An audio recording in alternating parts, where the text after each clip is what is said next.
का रहने वाला हूँ। आज मैं आपको मेरे दोस्त के साथ घटी एक सच्ची घटना के बारे में बताने जा रहा हूँ। मेरे दोस्त का नाम दीपक है और हम बचपन से ही बहुत अच्छे दोस्त हैं और हम एक दूसरे से सारी बात शेयर करते हैं। हम जब कॉलेज में आए थे तब दीपक की सगाई हो गई थी। वो उसकी मंगेतर से, जिसका नाम हिना था, ये बहुत प्यार करता था और वो दोनों रात भर मोबाइल पर बातें करते रहते थे। एक दिन की बात है, उसने मुझे बताया कि वो उसकी मंगेतर से रात को बात कर रहा था।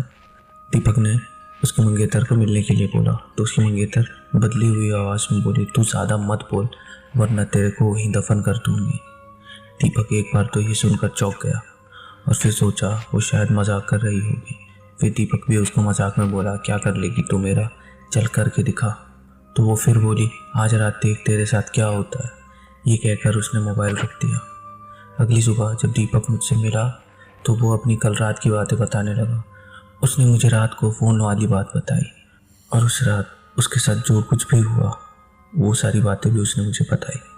उसने बताया कि रात को 1-2 बजे के आसपास अचानक उसकी नींद खुली और उसके सामने एक काला लंबी दाढ़ी वाला आदमी बैठा था। वो बोलने लगा, ले आ गया मैं, अब देख तेरे साथ क्या होता है।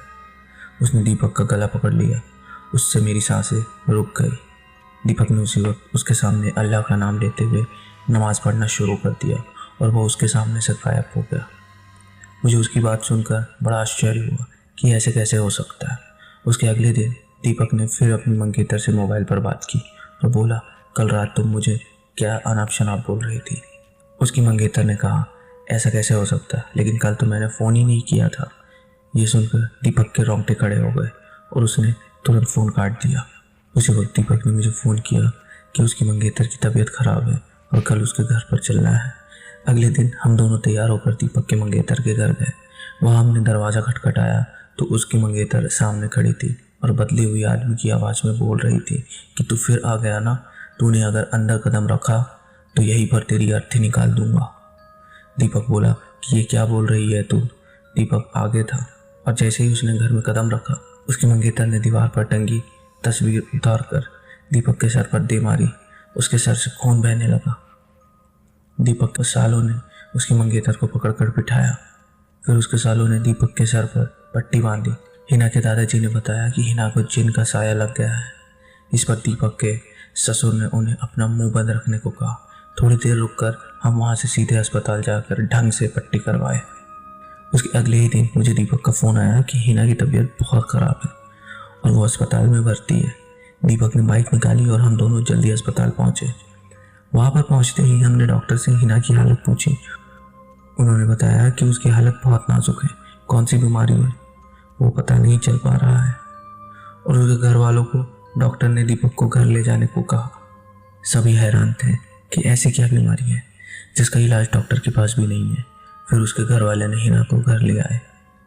हिना ने दीपक को बुलाया और कहा कि मैं अब ज़्यादा दिन जिंदा नहीं रह पाऊंगी और तुम किसी अच्छी लड़की से शादी कर लेना। ये सुनकर दीपक की आंखों में आंसू आ गए और बोलने लगा कि मैं तुम्हें मरने नहीं दूंगा।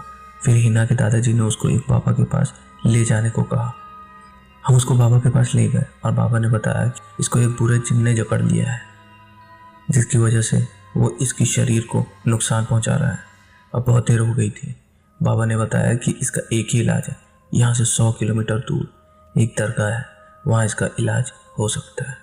और बाबा ने बताया कि इसके साथ वही इंसान जाएगा जिसे वो सबसे ज़्यादा चाहती है। दीपक ने कहा कि मैं चला जाऊँगा, मुझे बाइक भी चलानी आती है। रात के 2 बजे दीपक और हिना दोनों बाइक पर निकल पड़े, लेकिन आधे घंटे बाद किसी का फ़ोन आया कि दीपक और हिना का एक्सीडेंट हो गया है और वो मारे गए हैं। ये सुनकर मेरा रो रो कर बुरा हाल हो गया। मेरा सबसे करीबी दोस्त अब इस दुनिया में नहीं रहा।